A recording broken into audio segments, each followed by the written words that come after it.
घुश्मेश्वर ज्योतिर्लिंग की संपूर्ण कथा एवं महात्म्य। घुश्मेश्वर ज्योतिर्लिंग 12 ज्योतिर्लिंगों में से एक है। यह महाराष्ट्र में औरंगाबाद के नजदीक दौलताबाद से 11 किलोमीटर दूर घृष्णेश्वर महादेव का मंदिर स्थित है। बौद्ध भिक्षुओं के द्वारा निर्मित एलोरा की प्रसिद्ध गुफाएं इस मंदिर के समीप ही स्थित है। अब इसकी पौराणिक कथा जानते हैं। दक्षिण दिशा में एक श्रेष्ठ पर्वत है जिसका नाम देवगिरी है।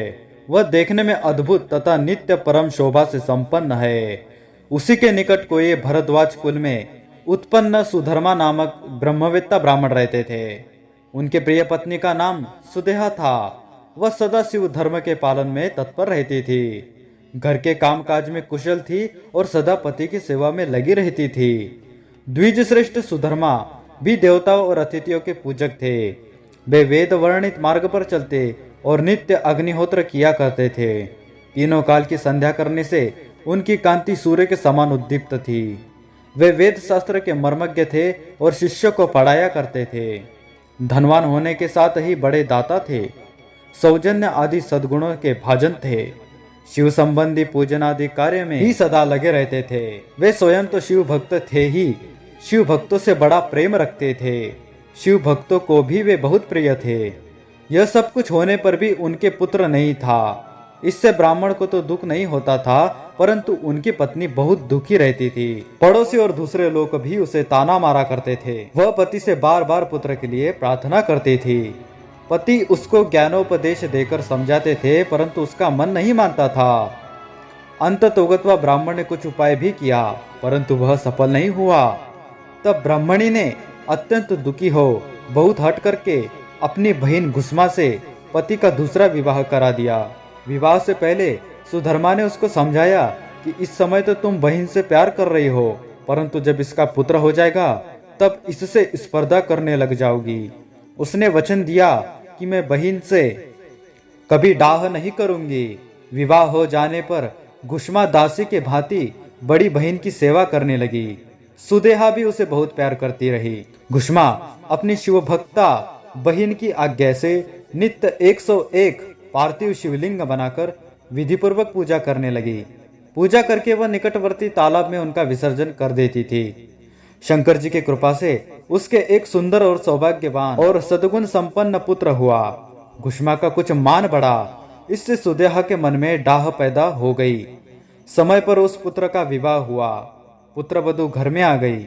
अब तो वह और भी जलने लगी। उसकी बुद्धि भ्रष्ट हो गई और एक दिन उसने रात में सोए हुए पुत्र को छुरे से उसके शरीर के टुकड़े टुकड़े करके मार डाला और कटे हुए अंगों को उसी तालाब में ले जाकर डाल दिया जहाँ घुस्मा प्रतिदिन पार्थिव लिंग का विसर्जन करती थी। पुत्र के अंगों को उस तालाब में फेंक कर वह लौट आई और घर में सुखपूर्वक सो गई। घुस्मा सवेरे उठकर प्रतिदिन का पूजन आदि कर्म करने लगी। श्रेष्ठ ब्राह्मण सुधर्मा स्वयं भी नित्य कर्म में लग गए। इसी समय उनकी ज्येष्ठ पत्नी सुदेहा भी उठी और बड़े आनंद से घर के कामकाज करने लगी, क्योंकि उसके हृदय में पहले जो ईर्ष्या की आग जलती थी वह अब बुझ गई थी। प्रातःकाल जब बहू ने उठकर पति के शैया को देखा तो वह खून से भीगी दिखाई दी और उस पर शरीर के कुछ टुकड़े दृष्टिगोचर हुए। इससे उसको बड़ा दुख हुआ। उसने सास घुस्मा के पास जाकर निवेदन किया, उत्तम व्रत का पालन करने वाली आर्य, आपके पुत्र कहाँ गए? उनकी सैया रक्त से भीगी हुई है और उस पर शरीर के कुछ टुकड़े दिखाई देते हैं। हाय, मैं मारी गई, किसने यह दुष्ट कर्म किया है? ऐसा कहकर वह बेटी की प्रिय पत्नी भांति भांति से करुण विलाप करती हुई रोने लगी। सुधर्मा की बड़ी पत्नी सुदेहा भी उस समय हाय, मैं मारी गई ऐसा कहकर दुख में डूब गई। उसने ऊपर से तो दुख किया, किंतु मन ही मन वह हर्ष से भरी हुई थी। घुस्मा भी उस समय उस वधू के दुख को सुनकर अपने नित्य पार्थिव पूजन के व्रत से विचलित नहीं हुई।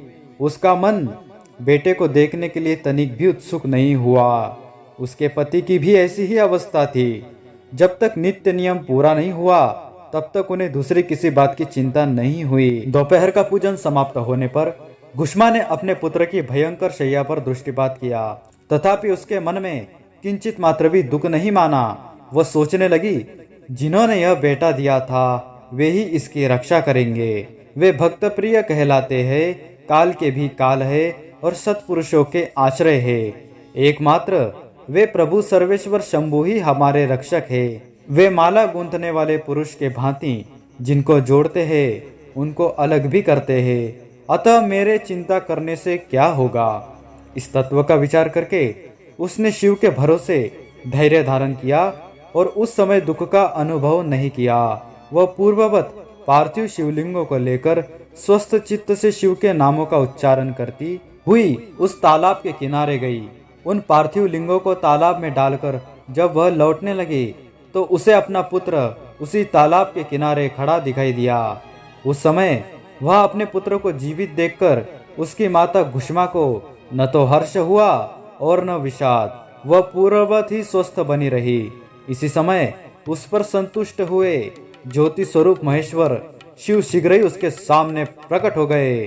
शिव बोले, सुमुखे, मैं तुम पर प्रसन्न हूँ, वर मांगो। तेरी दुष्ट सौत ने इस बच्चे को मार डाला था, अतः मैं उसे त्रिशूल से मारूंगा।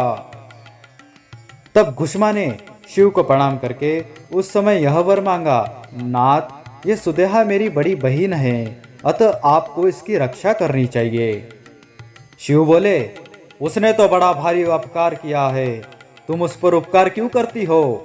दुष्ट कर्म करने वाली सुदेहा तो मार डालने के ही योग्य है। घुष्मा ने कहा, देव, आपके दर्शन मात्र से पातक नहीं ठहरता। इस समय आपका दर्शन करके उसका पाप भस्म हो जाए। जो अपकार करने वालों का भी उपकार करता है, उसके दर्शन मात्र से पाप बहुत दूर भाग जाता है। प्रभु, यह अद्भुत भगवत वाक्य मैंने सुन रखा है, इसलिए सदाशिव जिसने ऐसा कुकर्म किया है वही करे। मैं ऐसा क्यों करूं? मुझे तो बुरा करने वालों का भी भला ही करना है। घुष्मा के ऐसे कहने पर दया सिंधु भक्त वत्सल महेश्वर और भी प्रसन्न हुए तथा इस प्रकार बोले, घुष्मे, तुम कोई और भी वर मांगो, मैं तुम्हारे लिए हितकर वर अवश्य दूंगा, क्योंकि तुम्हारी इस भक्ति से और विकार शून्य स्वभाव से मैं बहुत प्रसन्न हूँ। भगवान शिव की बात सुनकर घुष्मा बोली, प्रभु, यदि आप वर देना चाहते हैं तो लोगों की रक्षा के लिए सदा यहाँ निवास कीजिए और मेरे नाम से ही आपकी ख्याति हो। तब महेश्वर शिव ने अत्यंत प्रसन्न होकर कहा, मैं तुम्हारे ही नाम से घुष्मेश्वर कहलाता हुआ सदा यहाँ निवास करूंगा और सबके लिए सुखदायक होऊंगा। मेरा शुभ ज्योतिर्लिंग घुष्मेश नाम से प्रसिद्ध होगा। यह सरोवर शिवलिंगों का आलय हो जाए और इसलिए इसकी तीनों लोकों में शिवालय नाम से प्रसिद्धि हो। यह सरोवर सदा दर्शन मात्र से संपूर्ण अभिष्टों को देने वाला हो। सुब्रते, तुम्हारे वंश में होने वाले 101 पीढ़ियों तक ऐसे ही श्रेष्ठ पुत्र उत्पन्न होंगे, इसमें संशय नहीं है। वे सब के सब सुंदर स्त्री, उत्तम धन और पूर्ण आयु से संपन्न होंगे, चतुर और विद्वान होंगे, उदार तथा भोग और मोक्ष रूपी फल पाने के अधिकारी होंगे। 101 पीढ़ियों तक सभी पुत्र गुणों में बड़े चढ़े होंगे। तुम्हारे वंश का ऐसा विस्तार बड़ा शोभादायक होगा। ऐसा कहकर भगवान शिव वह ज्योतिर्लिंग के रूप में स्थित हो गए। उनकी घुष्मेश नाम से प्रसिद्धि हुई और उस सरोवर का नाम शिवालय हो गया।